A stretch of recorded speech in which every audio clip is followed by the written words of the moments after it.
Good afternoon, everybody. Today we will discuss the elimination reaction. Next topic. In the last class we have discussed the addition reaction. Today we will discuss the elimination reaction. So elimination reaction means a neutral molecule is eliminated from a substrate and to form the pi bond. This is just reverse of the addition reaction. Consider the first example. Alkyl halide in presence of sodium hydroxide, HCl is eliminated and to form an alkene. The elimination reaction can be divided into two different types. First one is alpha elimination. Alpha elimination is otherwise known as 1,1 elimination. So next category is the beta elimination, and beta elimination is also known as the 1,2 elimination. And the beta elimination can be again subdivided into three different categories. E1 elimination reaction, E1cB elimination reaction, then E2 elimination reaction. First of all, we are discussing in detail the alpha and beta elimination reaction. Alpha elimination reaction means the leaving group and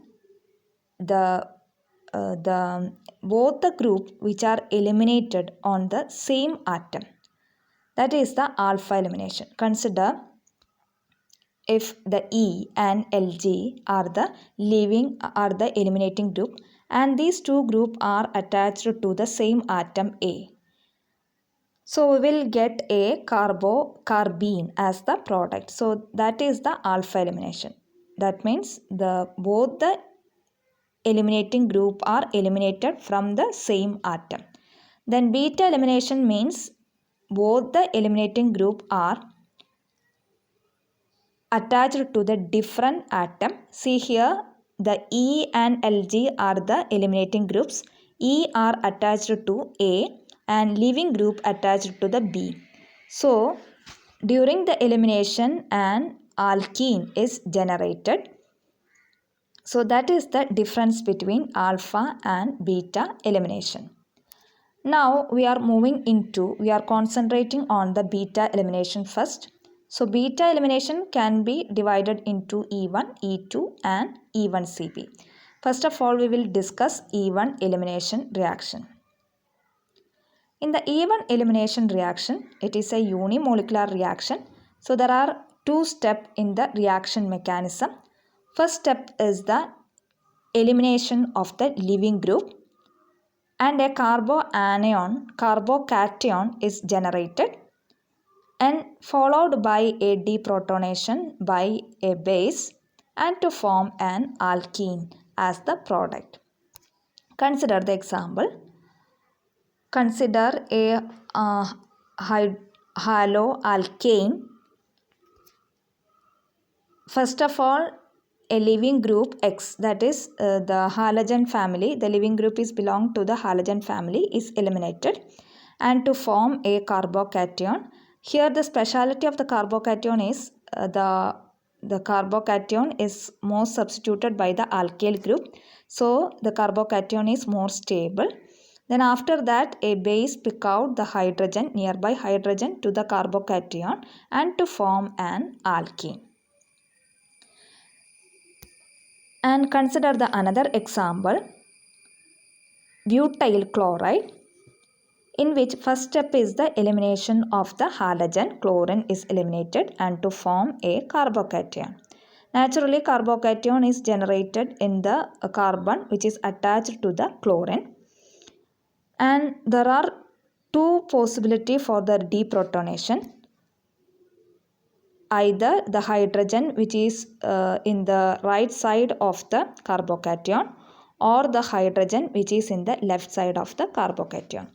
Both the elimination resulting the different products. See, first of all, if you are eliminating the hydrogen in the terminal methyl group, what will happen? We will get a double bond in the terminal position.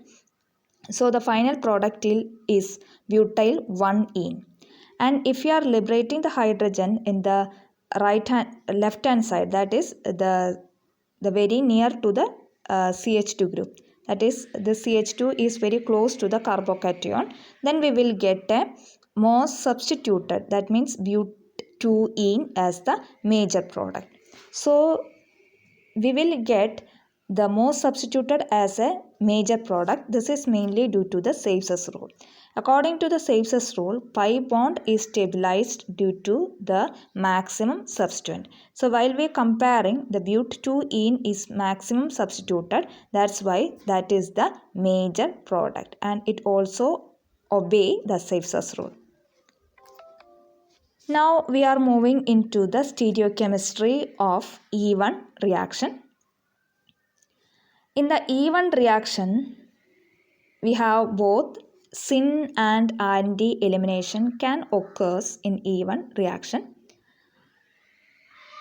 So first of all, the chlorine is eliminated, halogen is eliminated. Now we have to the carbocation is generated, and carbocation is a planar structure. So the hydrogen deprotonation can occur either from the top or bottom. So depending upon the elimination, we will get different product. So the final product, the major product, determine the Saves's rule, and maximum substituted product is more stable, and in which the bulkier group must be in the opposite direction. See in the example, the final product, we can see that the major product is 3,4-methyl hexane, in which the two bulky group are opposite direction, whereas in the Z is the minor product because both the substituent are on the same direction. That's why the major stereoisomer obtained from the E1 elimination is alkene, in which the bulkier substituent are on the opposite side of the double bond. Now we are moving into the another mechanism, that is E1cB elimination. This is belong to the beta elimination reaction. So in the E1cB reaction, the E1cB reaction is just opposite to the E1 elimination reaction.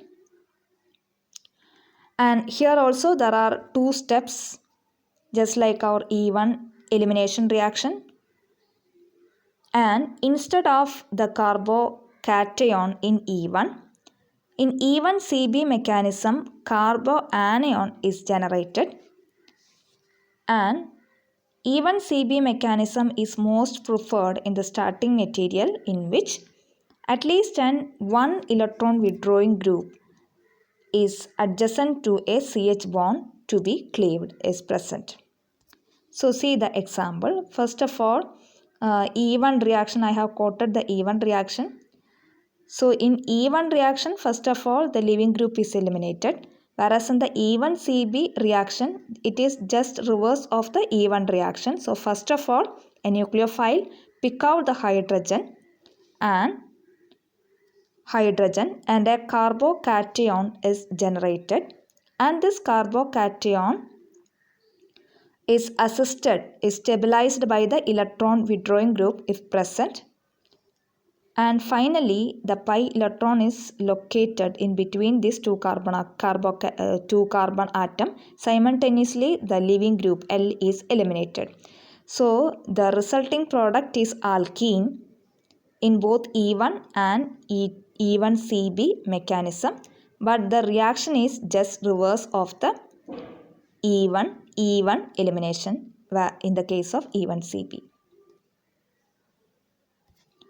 Now we are moving into another example of the E1cB elimination reaction. So here the speciality of the starting material is the hydrogen which we have to eliminate from the starting material is connected to a electron withdrawing group carbonyl. So first of all, base will attack this hydrogen and a carboanion is generated, and this carboanion is stabilized by the electron withdrawing group.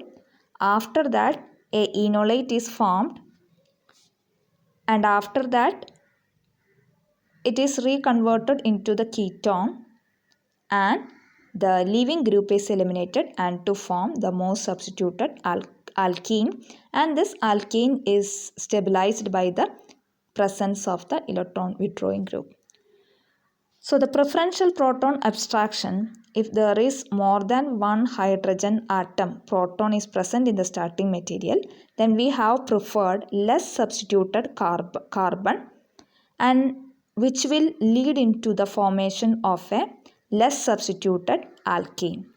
And this rule is known as the Hofmann rule. If the product is least substituted one, it obeys the Hofmann rule. If the product is most substituted one, it obeys the Safest rule.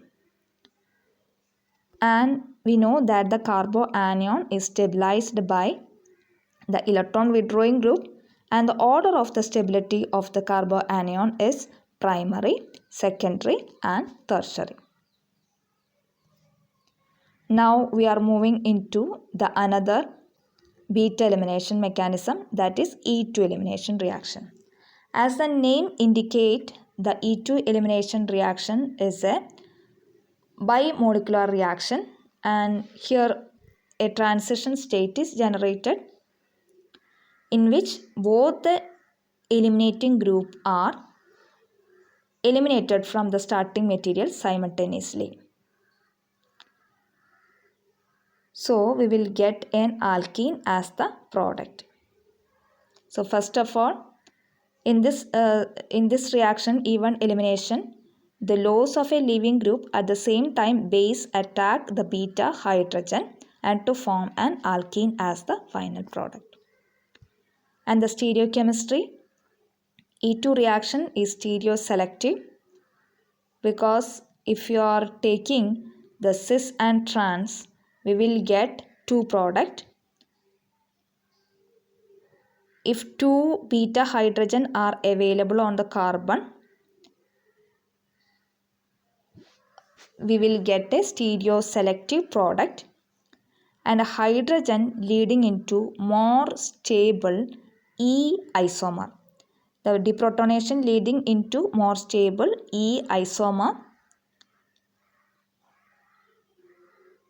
and the hydrogen leading into more stable E isomer is selected to be extracted from the beta carbon regardless of the stereochemistry of the alpha carbon.